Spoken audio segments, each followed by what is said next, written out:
Entonces, acompáñame a lo que dice Hechos, capítulo 26, verso 13 al 18. Le voy a contar qué está pasando. Pablo está ya prisionero y está presentando su defensa ante el rey Agripa y le está contando lo que le ocurrió en su encuentro con Jesús. Dice Hechos, capítulo 26, verso 13 al 18. Cerca del mediodía, su majestad, mientras iba de camino, una luz del cielo más intensa que el sol brilló sobre mí y mis compañeros. Todos caímos al suelo y escuché una voz que decía en arameo: Saulo, Saulo, ¿por qué me persigues? Es inútil que luches contra mi voluntad. ¿Qué quieres, Señor?, pregunté, y el Señor contestó: yo soy Jesús a quien tú persigues. Ahora levántate, pues me aparecí ante ti para designarte como mi siervo y testigo. Dile a la gente que me has visto y lo que te mostraré en el futuro. Y yo te rescataré de tu propia gente y de los gentiles. Sí, te envío a los gentiles para que les abras los ojos a fin de que pasen de la oscuridad a la luz y del poder de Satanás a Dios. Entonces recibirán el perdón de sus pecados y se les dará un lugar entre el pueblo de Dios, el cual es apartado por la fe en mí. Muy bien, he titulado este mensaje: Él da vista a los ciegos. Y es lo que el Señor le encomendó al apóstol Pablo cuando le dice: yo te he escogido a ti para que vayas y prediques a los gentiles y les abras los ojos y ellos puedan conocerme. Y el mismo Pablo tuvo que experimentar ese encuentro con el Señor para que esas escamas cayeran de sus ojos.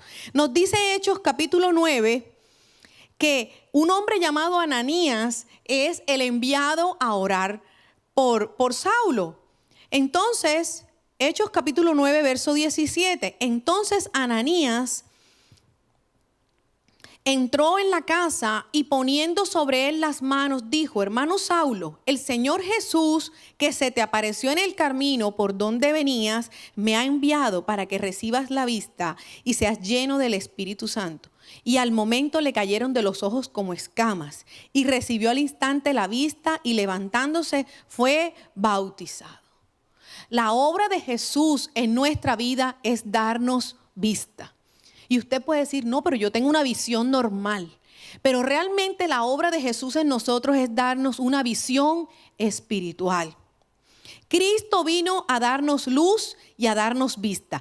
La Biblia habla de la descripción de la obra de Jesús en Isaías 61 y también lo encontramos en Lucas 4:18. Jesús se describe a sí mismo así, dice: el Espíritu del Señor está sobre mí, por cuanto me ha ungido para dar vista a los ciegos. Vamos, léalo conmigo. El Espíritu del Señor está sobre mí, por cuanto me ha ungido para dar vista a los ciegos y a poner en libertad a los oprimidos. Yo les hice un resumen ahí porque hay más cosas para las cuales Jesús fue ungido, pero una de esas es dar vista a los ciegos. Leí una historia que me impactó mucho y se las quiero contar. Hay un autor que se llama Tom Daly y él está hablando sobre lo que Jesús está haciendo en el pueblo musulmán. Y él está diciendo: 1 de cada 3 creyentes de origen musulmán ha tenido un sueño o una visión con Jesús antes de experimentar su salvación. Un experto en las visiones y los sueños musulmanes, como este hombre Tom Daly, describió este fenómeno y dice: persona tras persona ha visto la imagen de Jesús vestido de blanco diciéndole que los ama, que murió por ellos y suplicándoles que lo sigan.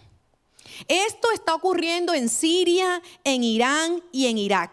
Ha ocurrido tantas veces también en Egipto que un grupo de cristianos de evangelización publicó el siguiente anuncio en un periódico. ¿Cómo les parece? Decía: ¿has visto al hombre con el manto blanco en tus sueños? Él tiene un mensaje para ti. Llama a este número. Tanta gente en Egipto había tenido un sueño o una visión con el hombre del manto blanco hablándoles, que publicaron un aviso, los grupos de evangelismo, para que la gente se comunicara y pudiera saber más de Jesús.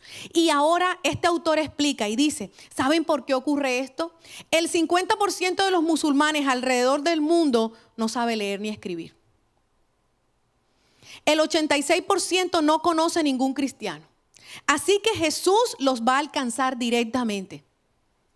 Qué lindo, ¿cierto? Pero nosotros somos tan privilegiados que tenemos radio, tenemos televisión cristiana, tenemos Biblia en todos los sabores y colores, todas las traducciones que nos gusten, tenemos programas por internet, tenemos la iglesia, tenemos tantas cosas. Y estas personas a veces, como nos decía aquí, el 86% de los musulmanes no tiene un cristiano cerca que le hable de Jesús. Pero Jesús está en una persecución tan implacable por alcanzar a los ciegos espirituales que Él mismo se va a revelar a tu vida. Qué lindo, ¿cierto? Ahora imagínese la obra que el Señor quiere hacer en nosotros, que ya le conocemos. Que por la fe ya vivimos en la luz, que por la fe ya tuvimos el encuentro que Saulo tuvo y se convirtió en Pablo y le fue encomendada una misión. Pero ahora quiero que pienses esto, tú y yo podemos pensar que tenemos una vista normal, que sí, que nosotros estamos viendo espiritualmente bien, pero a lo mejor algunas escenas son borrosas o tenemos una visión deficiente. Desde la perspectiva del cielo, la tierra está llena de gente ciega. Ciega por la ambición, ciega por el egoísmo, ciega por el odio, ciega por la envidia, ciega por el éxito, ciega por el poder. Y es que realmente es la única manera de que se explica esto, es porque nosotros estamos viendo aquí en la tierra muertes, divisiones, pleitos, contiendas. Es decir, que todos los que vivimos en medio de estas situaciones estamos viviendo como ciegos.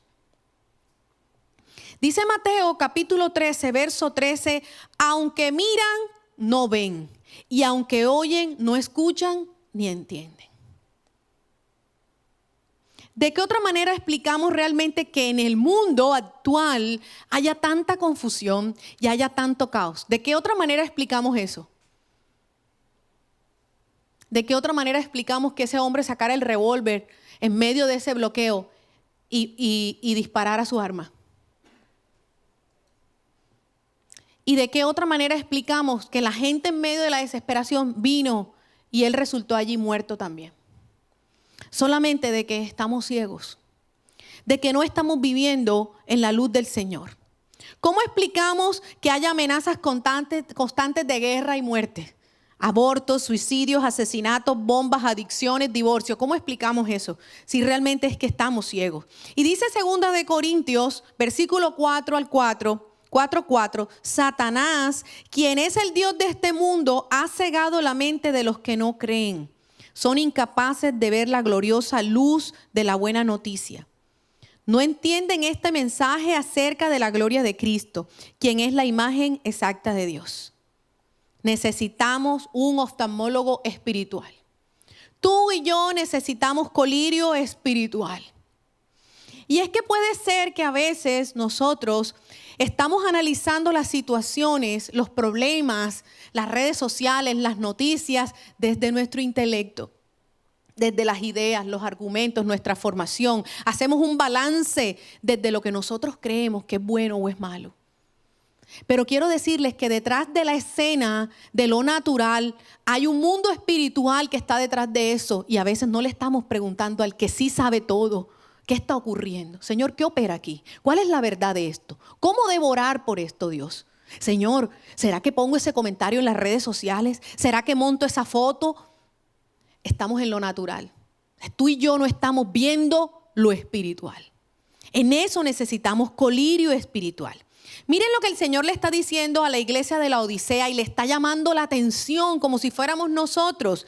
Apocalipsis capítulo 3, el Señor le está diciendo a la iglesia de la Odisea y le está diciendo qué es lo que le está pasando. Apocalipsis capítulo 3, verso 15 al 18. Yo sé todo lo que haces, que no eres frío ni caliente.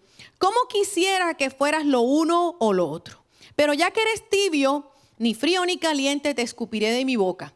Tú dices, soy rico, tengo todo lo que quiero, no necesito nada. Y no te das cuenta que eres un infeliz, un miserable, eres pobre, ciego y estás desnudo. Así que te aconsejo que de mí compres oro oro purificado por fuego, y entonces serás rico. Compra también ropas blancas de mí, así no tendrás vergüenza de tu desnudez. Y compra un ungüento para tus ojos, para que así puedas ver. Yo corrijo y disciplino a todos los que amo. Por lo tanto, sé diligente y arrepiéntete de tu indiferencia. ¿Cuál era el pecado de esta iglesia? Que eran tibios, que eran indiferentes. Eso no es conmigo, ¿sí? Eso a mí no me afecta. Probablemente estaban allí, pero no estaban viendo lo que Dios quería que vieran. Y Dios les estaba advirtiendo a esta iglesia que en realidad ellos eran ciegos espirituales. ¿Qué trae ceguera espiritual a nuestra vida? Si usted está tomando nota, vamos a aprender juntos qué trae esa ceguera, qué nos hace ciegos espirituales. Lo primero, seguir mis propios deseos. Cuando yo solo estoy complaciéndome lo que yo quiero, en ese momento yo no puedo entender cuál es la voluntad de Dios para mí. Dice la palabra en Gálatas capítulo 6, verso 8, que los que viven solo para satisfacer los deseos de su propia naturaleza pecaminosa cosecharán destrucción y muerte. Pero los que viven para agradar al Espíritu, del Espíritu cosecharán vida eterna. El ingrediente número 1 de la vida del cristiano todos los días es crucificar los deseos. ¿Cuántos crucificaron las sábanas esta mañana por venir a la iglesia? Hay algunos que no crucificaron las sábanas. Las ganas de que es domingo puedo dormir hasta tarde. Ay, no, rico, yo me lo veo por internet. Sí, allá usted es bendecido también, pero usted caminó la milla extra. Y es que usted y yo vamos a tener que tomar la decisión de crucificar nuestro yo, lo que yo quiero hacer todos los días. Y el filtro, el lente para que tengas visión espiritual todos los días en las decisiones que tú tomas es preguntarle al Señor: ¿hago esto? ¿Hago aquello? Señor, yo quiero hacer esto. Señor, yo quiero hacer esto. Pero ahora te pregunto, ¿es lo que tú quieres? ¿Cuántos de ustedes hacen ese ejercicio? Ay, mira, Señor, me quiero comer esos chicharrones. Pero ¿será que me los debo comer, Dios? Me salieron los triglicéridos altos. Escoger hacer lo correcto, aunque sea contrario a lo que tu corazón quiere. Porque allí es donde vamos a estar muriendo a nuestros deseos, no vamos a escoger nuestros deseos. Dice la palabra que Dios no puede ser burlado. Lo que yo siembre, eso voy a cosechar. Y eso tenemos que tenerlo claro. Mire, sin purificación no hay bendición. Sin santidad no veremos a Dios. Sin verdad no habrá libertad. Sin justicia no habrá promoción. A veces Dios no puede prosperarnos al nivel que Él quiere y desea bendecirnos, porque probablemente tenemos áreas en donde estamos patinando todavía en la santidad, en donde todavía no hay verdad o en donde todavía no hay justicia. Tiene que revisar esas tres cosas: santidad, verdad y justicia, para que usted le pueda decir: Señor, revélame en estas tres áreas de mi vida qué me hace falta. ¿En dónde tú quieres, Dios, que yo pueda ser transformado? Lo segundo que trae ceguera a mi vida es guardar las ofensas en el corazón.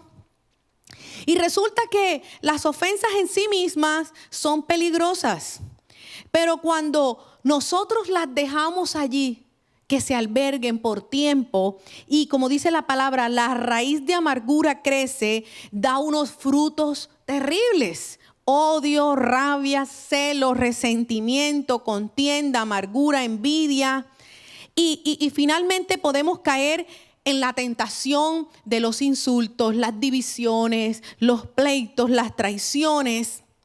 El resentimiento surge de pensamientos negativos por experiencias dolorosas. Es decir, te hirieron, hubo una ruptura en una relación, hubo un negocio que no salió bien.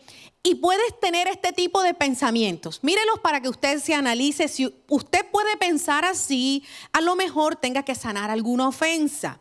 Si tú piensas, si has creído que se han aprovechado de ti. Si tú piensas que la vida es injusta, porque a los demás sí les reconocen su esfuerzo y a ti no.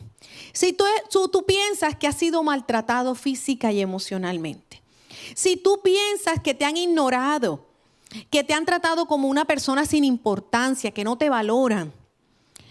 ¿Qué más? Si tú piensas que los demás no reconocen tus logros, tus esfuerzos, si tú has pensado que te hacen sentir rechazado, humillado, discriminado, piensas que los demás te hacen sentir inferior, piensas que la justicia de Dios no ha llegado. Ay, pero Dios, ¿por qué no hace algo con ese malvado? Probablemente cuando nosotros estamos heridos tenemos este tipo de pensamientos. Como si la vida y las personas tuvieran una cuenta pendiente con nosotros. El fin de semana de la turba más fuerte en Colombia, yo le tomaba una foto a una de las negritas que lleva la ponchera de frutas que pasa en el sol y que carga su sillita. Y yo le decía, ¿me dejas tomarte una foto?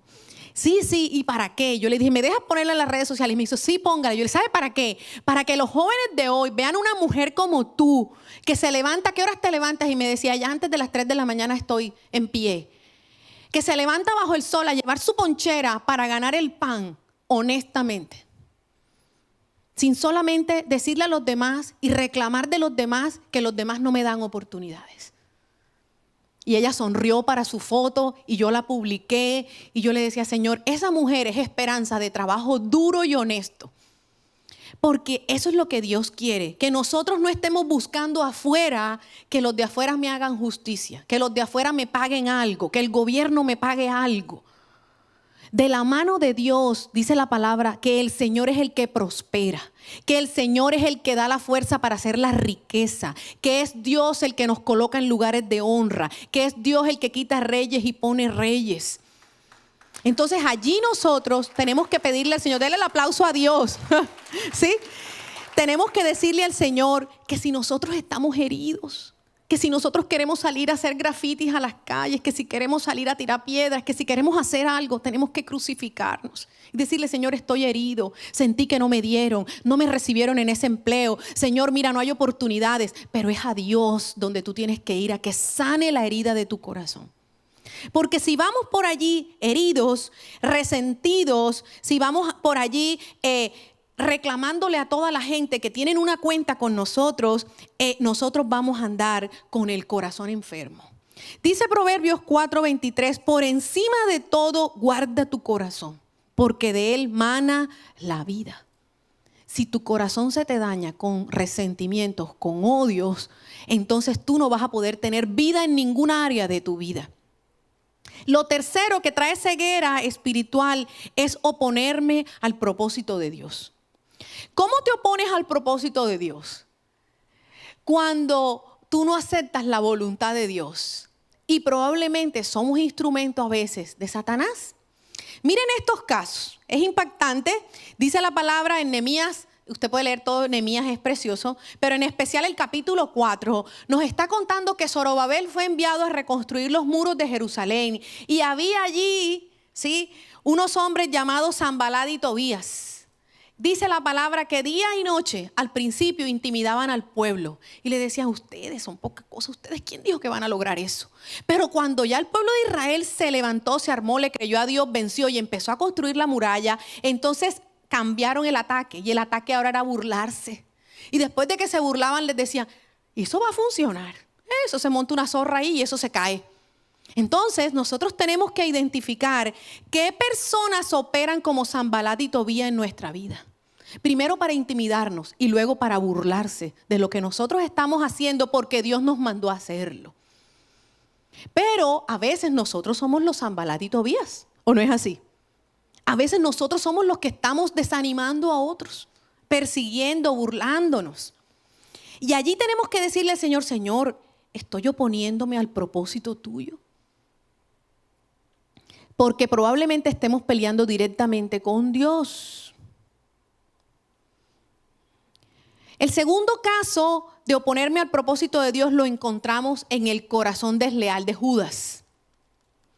Dice la palabra de Dios que desde el principio que Judas andaba con Jesús, él sabía quién lo iba a traicionar. Es más, él dice, ese que moja el pan en el plato, y Jesús sabía quién era. Es más, Jesús le permitió a él ser el que manejaba el dinero. Jesús permitió que él estuviera cerca y le dio la misma compasión y misericordia que los demás discípulos, dándole una oportunidad que se arrepintiera. Nosotros tenemos que identificar si el espíritu desleal de Judas está dentro de nosotros. ¿Saben qué pasaba en el corazón de Judas? Judas estaba lleno de avaricia, de envidia, de egoísmo y era incrédulo. Él andaba con Jesús, pero él no creía que Jesús era el Hijo de Dios. Él veía los milagros que Jesús hacía, pero él mismo en su propia fe no creía y por eso lo entregó. Probablemente a veces nosotros estamos en la iglesia, recibimos la palabra de Dios, pero no creemos. Y nos estamos moviendo en el mundo espiritual por envidias, por celos, por avaricia. Este miércoles Carlos tuvo la oportunidad de predicar de la envidia. Estuvo buenísima la prédica, así que no se la pierda. A mí me gustó muchísimo. Tiene unos casos muy particulares y muy concretos, así que se las recomiendo. Entonces, ¿qué puede oponerse al propósito de Dios? Y yo caigo en esa ceguera, como les dije. Lo primero, ser un Sanbalat o un Tobías. Lo segundo, el corazón desleal de Judas. Judas termina vendiendo al Señor Jesús y muriendo. Él no pudo cumplir su propósito. El otro ejemplo es el espíritu de víctima que había en Elías. Elías, después de una gran victoria de destruir a los profetas de Baal, él huye atemorizado por la amenaza de Jezabel. ¿Y qué ocurre? Que Elías se esconde y cuando el Señor se le aparece, él le dice: Señor, soy el único. Soy el único, Señor, que ha destruido los altares y soy el único que queda con vida. Y el Señor le dice: estás equivocado. Levántate, come, tienes una gran misión todavía. Le dice: te quiero decir que he reservado 7,000 más que no han doblado sus rodillas delante de Baal. Entonces, cuando a ti venga ese espíritu de autoconmiseración, de pobrecito, a mí no me quieren, a mí la vida sí es dura, a mí sí me toca duro, ay no, a aquel sí le dan, a mí no me dan, mira Señor, yo soy el único. ¿Cuánto les pasa? Yo soy el único que trabaja en esta casa, yo soy el único que limpia esta casa, yo soy el único que trabaja aquí y nadie hace nada. Entonces cuando te llegue eso, inmediatamente el Señor te va a decir: ¿sabes qué? Hay 7,000 más que trabajan más que tú, que hacen más que tú. Porque ese espíritu viene a dañarte, a oponerse al propósito de Dios. Haz lo que Dios te mandó a hacer a ti. Encárgate de ti, no estés mirando a los demás. Cuando ese espíritu viene, ese espíritu lo que quiere es provocar lástima y que tú seas la víctima. Y te trae depresión y te trae tristeza y te desanima. Tú tienes que decirle: ¿sabes, Señor? Conmigo basta. Si yo soy el único que va a hacer eso, conmigo basta porque te tengo a ti. Y el Señor entonces te va a unir con gente que tiene esa misma visión. ¿Qué ocurre cuando nosotros nos oponemos al propósito de Dios? Somos la víctima, somos desleales, estamos allí como unidos con el anterior, resentidos, heridos, pero no nos estamos dando cuenta que yo estoy mirando es la persona. La persona que me corrigió, la persona que se me opuso, el que me está criticando.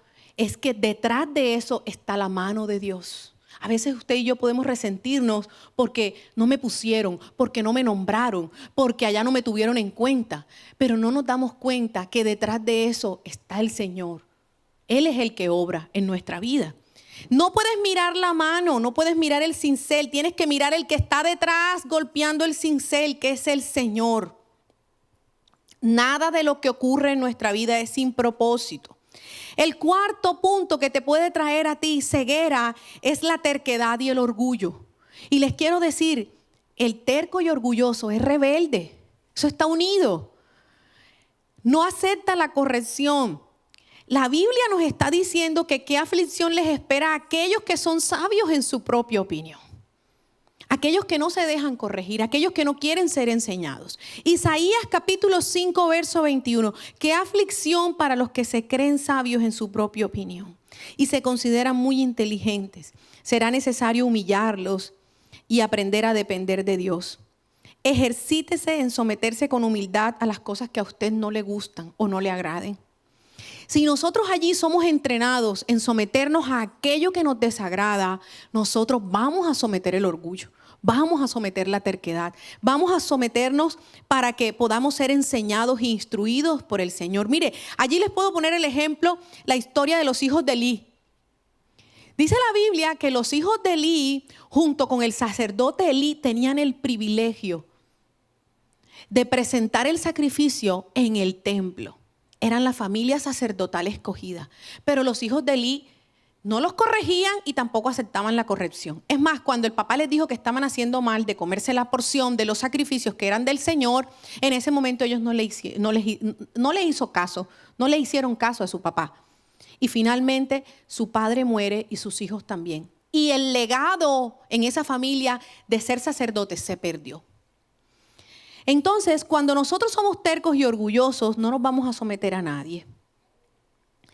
¿Qué más trae ceguera? Quinto, la incredulidad. La incredulidad es una batalla en la mente que trae dudas. Tú dudas de todo. Y puede ser que tú has tenido un encuentro con Jesús y recibiste a Jesús.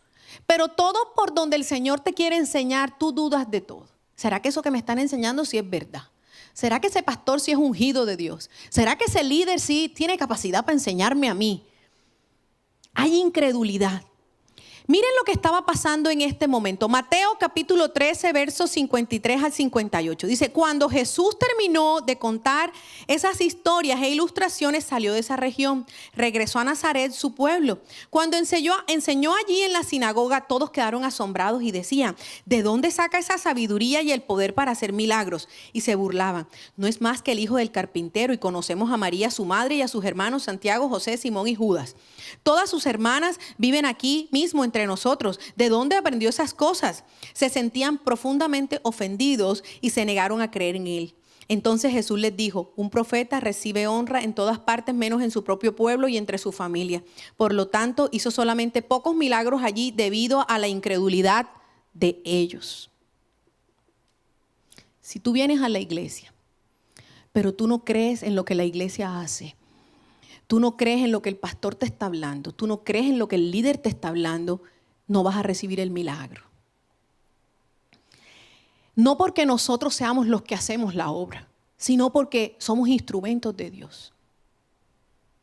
No vamos a poner la mirada en el hombre, pero cuando yo le oro a Dios, Señor, háblame a través de mi pastor, háblame a través de mi líder, y yo estoy respetando la autoridad que Dios delegó en esas personas, sí, yo voy a recibir esa bendición de parte de esa persona. Mire, Jesús estaba diciendo, un profeta recibe honra en todas partes, menos en su propio pueblo. Cuando tú te familiarizas, sí, a que, ay, el pastor estudió en el colegio mío. Ay, el pastor era del barrio mío, creció conmigo. Ay, no, ese que me va a enseñar a mí, ese que me va a dar a mí. ¿Sí? Es más, miren, les voy a contar esto. Es tan fuerte encontrar gente que aunque sabe que tú eres el pastor de la iglesia, es más, vienen a esta iglesia, te dicen el nombre. Y a mí no me ofende que me digan Ana Milena y no me digan pastora, para nada. Pero te quiero decir, si tú no das esa honra, tú no vas a recibir. ¿Por qué? Porque yo voy a ser para ti como tú me llames a mí. Si yo soy tu pastor, Dios te va a pastorear a través de mí. Pero si tú ni siquiera das el título de pastor, porque yo soy igual que todo el mundo, entonces tú no recibes ese milagro. Hace unos años teníamos a alguien aquí en la iglesia que digamos, quitó la mirada de lo que Dios había hecho y empezó a ver al hombre. El pastor, los líderes de la iglesia van a fallar porque son humanos. Pero la unción que Dios puso sobre ellos, si tú hallas la gracia de Dios, Dios va a operar a través de ellos, aún en sus imperfecciones y en sus errores. Estuve hace unos años en un lugar. Yo quería estar en una conferencia de esas internacionales de Joyce Meyer, buenísimas. Y la banda que dirigía ese día de adoración espectacular, una banda que a mí me encanta. Y hubo una presencia de Dios impresionante. Pasados los años, hubo un escándalo terrible porque el director de esa banda, el cantante principal, había caído en adulterio de una manera terrible y se habían descubierto una cantidad de cosas.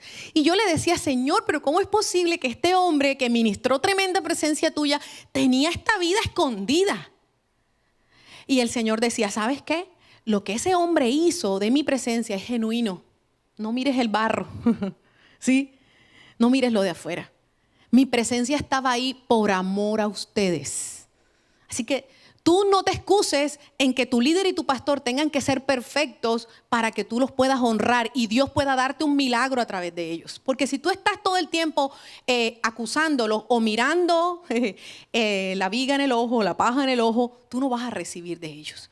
Entonces, dice Jesús que en Nazaret Él no pudo hacer milagros. Porque la gente decía, no, pero si este es el hijo del carpintero.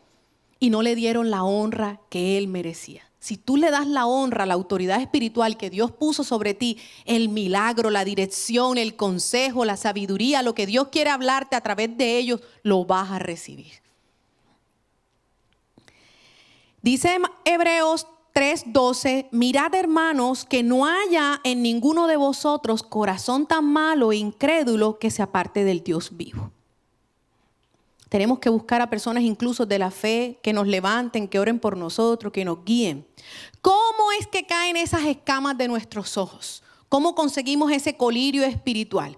Miren cómo lo describe Apocalipsis 3. Recuerden, estábamos hablando de la iglesia de la Odisea, cómo el Señor la exhorta en Apocalipsis 3:17 y el verso 20 termina así. Mira, estoy a la puerta y llamo. Si oyes mi voz y abres la puerta, yo entraré y cenaremos juntos como amigos. Juntos, intimidad, amistad. Todos los que salgan vencedores se sentarán conmigo en mi trono, tal como yo salí vencedor y me senté con mi Padre en su trono. Si tú quieres colirio espiritual, si tú quieres tener una vista espiritual, intimidad con Dios, a solas con Él, que no estés buscando culpables, que no estés justificando tu pecado, allá me hicieron, allá no me quieren, aquel. No, que mires para adentro, que te revises tú, que le digas al Señor, Señor, muéstrame el estado de mi corazón. Allí a solas, en intimidad, el Señor nos va a dar el alimento que necesitamos. Segundo, cuando tú perdonas a los que te han ofendido. Si te quedas con esa herida, no vas a poder ser sanado por el Señor. Muéstrale tus heridas a Dios. Dile a Él allí donde te han ofendido, donde te han herido. Entrégale esa cuenta al Señor y Él la va a pagar. ¿Qué más? Tercero, renuncia a la terquedad, renuncia al orgullo, renuncia a la deslealtad, a la incredulidad. Nosotros mismos tenemos que ponernos en la brecha. Mira, Señor, me cuesta estar allá. Señor, yo no creo eso que me están hablando. Pero recuerda, el problema no es del otro, el problema está batallando dentro de nosotros. Nosotros somos los que tenemos que renunciar a la rebeldía, al orgullo, a la deslealtad, a la incredulidad. Cuarto, practica el someterte en humildad a tu autoridad para ser enseñado y corregido. Líder, mire, ¿en qué necesito cambiar? Ayúdeme.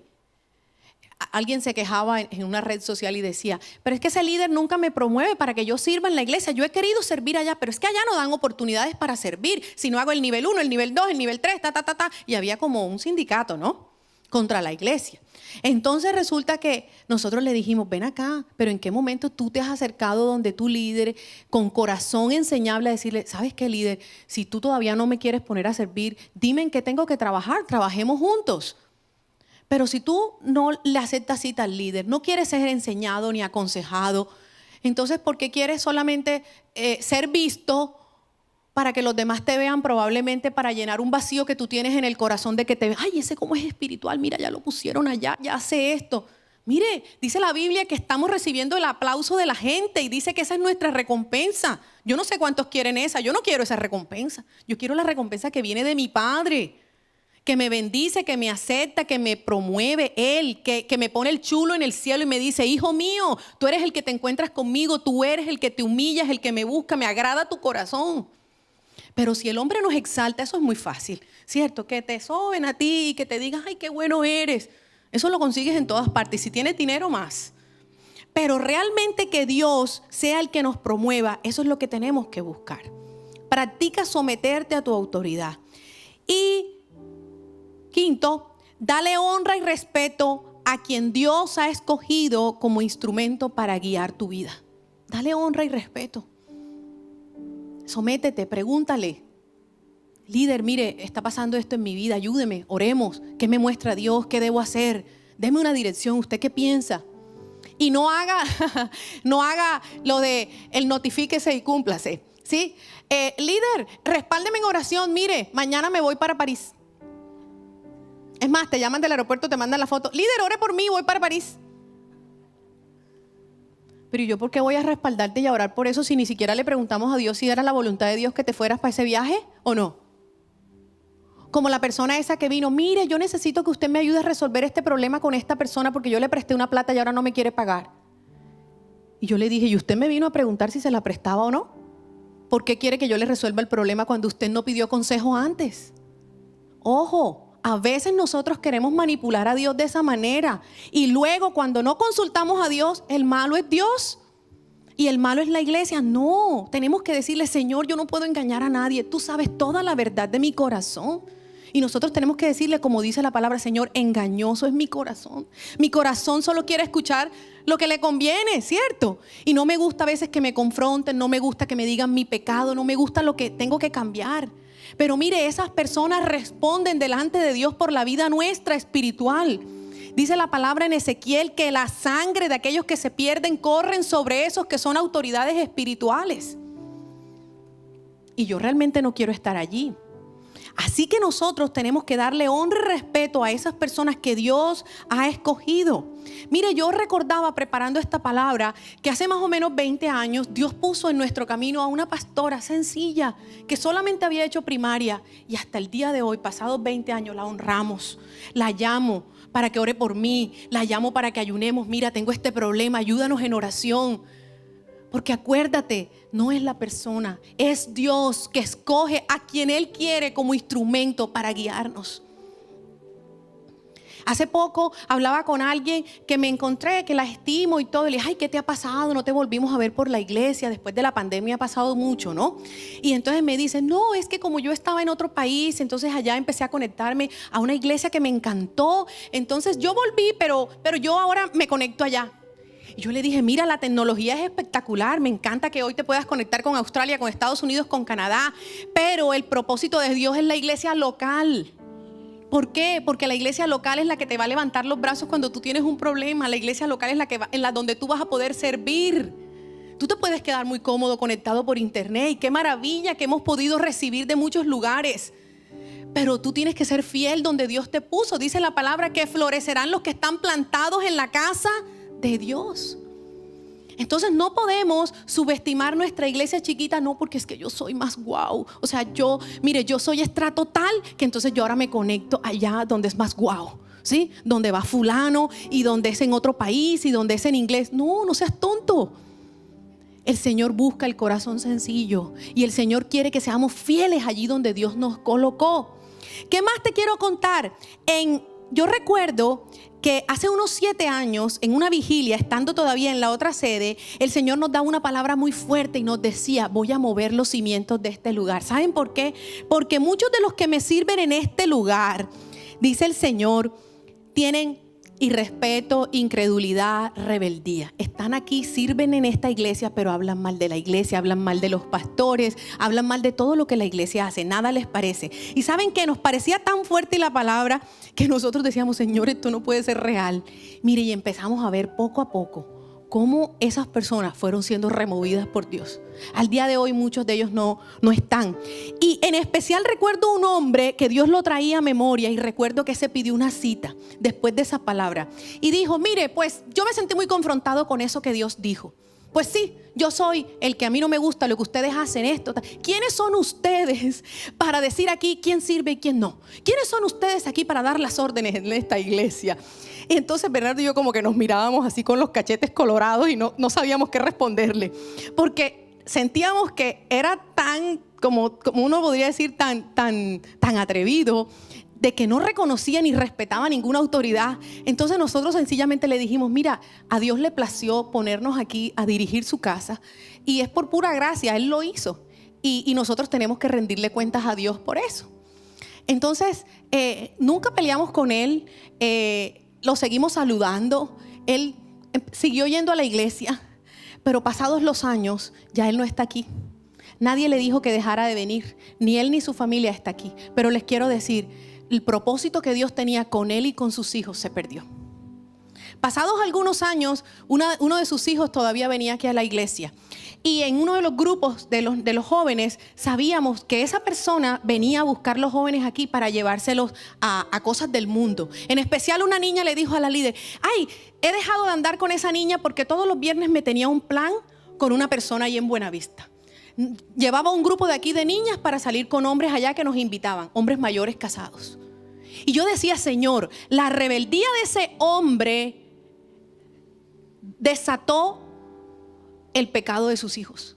Porque lo que tú no trabajes para traer purificación, santidad y bendición a tu casa, tus hijos lo van a cosechar. Empezamos a orar por el pecado que había en esa niña, la confrontamos, le dijimos: mira, tú estás viviendo esta vida de mentira. O sea, ¿tú por qué le dices a tus papás que el viernes vienes para la iglesia? Pero es porque de aquí te vas a ir a un plan de pecado. ¿A quién engañas? Dios lo sabe todo, a Dios no lo podemos engañar. Entonces te quiero decir que cuando nosotros no nos sometemos a la autoridad de Dios, finalmente el Señor, dice la palabra, que el hacha va a estar afilada para cortar la cizaña en su tiempo. Al igual que Judas, el Señor nos va a dar el tiempo de arrepentirnos, de cambiar. Pero si no seremos cambiar, seremos removidos. Una de las cosas más fuertes que he vivido aquí, el año pasado, estaba aquí predicando. Recuerdo muy bien una prédica de diciembre que ya se llamaba El Camino de Santidad, búsquela. Fue una palabra de Dios lindísima. Y yo estaba aquí con ganas de exhortar a un hombre porque el Señor me mostraba que él no se había arrepentido de su pecado y yo estaba con ganas de exhortarlo y el Espíritu me dijo: cállate, no lo digas. Pero inmediatamente el Señor me dijo: le queda poco tiempo. Yo me bajé temblando. Ay, la persona que me recibió allá abajo, le dije: abrázame porque esto es terrible, este hombre se va a morir. Y ya no está. Dios en su misericordia permitió que se arrepintiera de su pecado. Pero te quiero decir, cada vez que el Señor nos habla de una manera fuerte, advirtiéndonos sobre ser santos, sobre someternos, el juicio está cerca. El Señor está diciendo: puede ser que las oportunidades se estén acabando para que tú cambies. No sabemos hasta cuándo Dios nos preste la vida. Y finalmente esta historia, mira, en enero del 2020, yo recuerdo, los profetas Swisher estaban aquí y el Señor nos hablaba lo que dice en Primera de Pedro, capítulo 4, el juicio empieza por casa. Dios va a limpiar de adentro hacia afuera. Y el Señor nos decía allí que muchos de los que estaban dentro de la iglesia sirviendo no aceptaban la corrección y ni siquiera admiraban a sus autoridades. Es decir, los pastores que estaban aquí hablaban mal de la iglesia, de sus pastores, de toda esa situación. Y el Señor estableció su hacha, limpió y quitó. ¿A dónde voy con todo esto? Porque ahora tú escuchas mucho: ay no, aquel se fue de la iglesia porque tal cosa. Ay, aquel no está en la iglesia porque no le gustó esto. Te quiero decir, ese tiene que rendir cuentas con Dios. Pero tú no te puedes dejar guiar de ese que está herido, de ese que probablemente fue rebelde, de ese que no se sometió a la autoridad, porque entonces tú te estás aliando con los heridos, con los rebeldes. Tienes que empezar a pedirle a Dios, decirle: Señor, yo me quiero someter. Señor, yo quiero un proceso contigo. Yo quiero buscarte en intimidad, Dios, y quiero que el propósito se cumpla. Más o menos han pasado como unos 16 años desde que estamos haciendo la obra aquí en Montería. Y esto no es de ahora. Hemos invertido tiempo, mucho tiempo, en personas que al cabo de un momento, cuando se les corrige, se les exhorta o se les dice: mira, vamos a esperar, tenemos que trabajar en esto, a algunos no les gusta y se van. ¿Sí? Otros esperan el proceso y dicen: mire, yo quiero cambiar, ayúdeme, esta área de mi vida no está bien, y los hemos visto crecer. Pero eso pasa cíclicamente. Y nosotros tenemos listas de personas que van y vienen. Pero el Señor agrega nuevos. Y la palabra de Dios viene. Así que el proceso es para los que estamos. Así que concéntrese en que Dios hoy nos dé colirio espiritual y nuestra vida pueda ser transformada. Alimenta tu mente con los pensamientos de la palabra de Dios. Trata la raíz de la infección. Cuando llega la herida, cuando llega el dolor, cuando llega la molestia, busca la verdad. Líder, mire, no me gustó eso, me he sentido así. Y tú vas a poder sanar y confrontar cada cosa que Satanás mande para dañar tu vida dentro de la iglesia. ¿Qué más? Dios saldará las cuentas si te han ofendido, te han herido, y Él te va a restituir. Y finalmente, alíñate con la voluntad de Dios. Cuando llega la verdad de Dios, allá hay libertad. Finalmente te dejo con esta cita, Isaías capítulo 50, verso 10. Entre ustedes, ¿quién teme al Señor y obedece a su siervo? Si caminan en tinieblas sin un solo rayo de luz, confíen en el Señor y dependan de su Dios. Confianza y dependencia. Podemos atravesar momentos oscuros, pero si confiamos y dependemos, no nos vamos a perder. El Señor nos va a sostener. Él es nuestra luz en medio de esos caminos. ¿Y qué tal si oramos y se pone en pie y le clama al Señor? Porque hoy Él nos muestre dónde nosotros necesitamos ser alumbrados con esa luz para que Él nos muestre la verdad. Para que Él nos muestre el estado de nuestro corazón y nosotros seamos enseñados por Él. Y si levanta su mano al cielo y le dice ahí: Señor, muéstrame el estado de mi corazón. Revélame, Dios, en dónde en mi vida yo he tenido esas justificaciones para estar señalando y condenando a otros y no mirar mi corazón. Yo te pido perdón hoy, Señor, porque reconozco delante de ti que en mí opera, Señor, esa rebeldía, que en mí opera, Señor, esa falta, Padre, de responsabilidad, de compromiso. He sido tibio, lo confieso delante de ti, Señor, que me he vuelto indiferente, que hay cosas que no me importan, Padre, que he perdido probablemente mi primer amor, mi celo por ti. Pero yo estoy aquí hoy, Señor, queriendo que me cambies, que me transformes y que yo pueda ser, Señor, ese que se mantiene firme. Dice la palabra que al que venza le harás columna de tu casa. Y yo quiero ser ese vencedor que no se mueve, Señor. Quiero ser ese que permanece para siempre. Quiero ser ese que es enseñado, que es purificado, que es santificado y que tú, Señor, lo pones como una vasija de honra y en ella pones el vino nuevo, Señor. Límpiame, Señor, todo lo que hay en mí. Si en mí batalla esa deslealtad, esa traición, como Judas, porque solamente estoy pendiente de lo que tú me das, de la ambición, del egoísmo, sáname, Señor. Yo hoy en el nombre de Jesús renuncio a esa deslealtad, renuncio a estar buscando lo mío, el egoísmo, en qué me beneficia a mí, en qué me dan a mí, en el nombre de Jesús. Yo hoy renuncio a ser ese Sanbalat y ese Tobías que desanima la vida de otros, que se burla de lo que están haciendo. En el nombre de Jesús, yo hoy renuncio al corazón de esos hijos de Elí que no aceptaban la corrección, en el nombre de Jesús. Y yo hoy renuncio también a ese espíritu de autoconmiseración de Elías, que busca ser víctima, que le hicieron, que lo maltrataron, que lo trataron mal, que allá no lo tuvieron en cuenta, que allá no lo valoraron. Hoy en el nombre de Jesús yo renuncio a todas estas mentiras y declaro que caen por tierra. En el nombre de Jesús yo me desato libre y no voy a creer más las mentiras de Satanás. Yo declaro hoy que el propósito de Dios se va a cumplir en mi vida. Lo que Dios dijo en los cielos se va a cumplir y nadie lo podrá impedir. Señor, tú cuentas conmigo, yo cuento contigo, Señor. Gracias porque el que empezó esa buena obra la va a perfeccionar. Gracias te damos, Señor, porque hoy te digo: heme aquí, envíame a mí. Yo quiero ser ese instrumento tuyo, Señor. Así que voy a aceptar el proceso de purificación, de santificación. Confróntame, expónme, Señor. Saca los pecados que están ocultos dentro de mí. Ayúdame a ponerle nombre a lo que es pecado, Señor. No me permitas más el justificarme, el engañarme, creyendo que nadie se da cuenta de lo que yo hago, cuando tú lo ves todo, Señor. Te pido perdón, Padre, y te pido me ayudes en mi debilidad. Vamos, levante sus manos al cielo y dígale al Señor en donde usted es débil.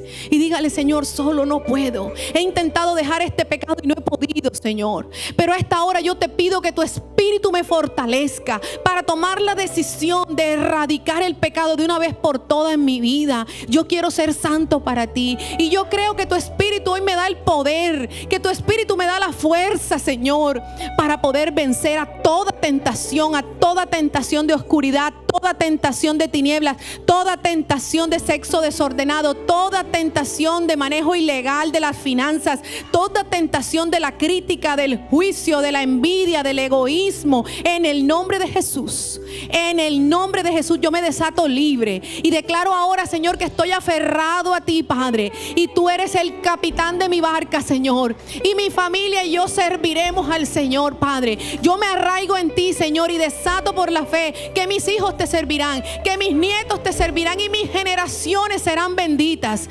Gracias por el legado que has establecido en mí. Gracias porque lo que has sembrado en mí no se perderá. Gracias, Señor, porque hoy por tu justicia mis hijos no cosecharán el producto de mi pecado del pasado, porque ya me has perdonado. Gracias, Señor. Proclamo tu sangre hoy sobre mi casa, sobre mi familia, sobre mi vida, y desato ahora el fuego de tu Espíritu, Señor, para que me des celo, para que me des fuego, para que me des firmeza, Señor, para que nada me mueva de tu propósito, para que yo permanezca como el monte de Sión, Señor, que no se mueve sino que permanece. Gracias te damos, Señor, porque aquí estás conmigo, Dios. Gracias, Señor. Y un sacrificio quiero ser, lo que yo soy en tus manos rendiré. Yo me rindo, aquí estoy, haz tu voluntad en mí, Jesús. Lo que yo soy en tus manos rendiré. Yo me rindo, aquí estoy, y un sacrificio quiero ser. Lo que yo soy en tus manos rendiré. Yo me rindo. Nos rendimos a ti, Señor. Vamos, haga un acto ahí de rendición. No sé si levanta su mano, se coloca la mano en el corazón, le dice: Señor, yo quiero rendir mi corazón a ti. Quiero humillarme, Señor, y pedirte que me des un corazón enseñable. Dame mi corazón humilde, que se deja corregir, que se deja guiar, que se deja enseñar. Transfórmame, Señor. Que tú seas el alfarero de mi vida, Señor. Que tú le des la forma a este barro que no le gusta ser cambiado, Señor. Haz lo que tengas que hacer en mí, Señor. Aún como te dijo el profeta, si tienes que romper la vasija y hacerla nueva, Señor. Si así como estoy, Señor, no puedo hacer tu obra, cámbiame, Señor. Transfórmame. Gracias porque estoy seguro que tú me llevarás al destino y al propósito que diseñaste para mí. Gracias porque no te has cansado conmigo, Señor. Gracias por la paciencia que me has tenido, por la misericordia, el amor que me has mostrado, Señor. Gracias porque tú eres el Dios que no miente, Señor. Gracias porque puedo creer, Señor, que una y otra vez tú irás a buscarme cada vez que yo quiera huir de ti. Heme aquí, Señor. Aquí estoy delante de ti, Jesús. Gracias, Señor. Corazón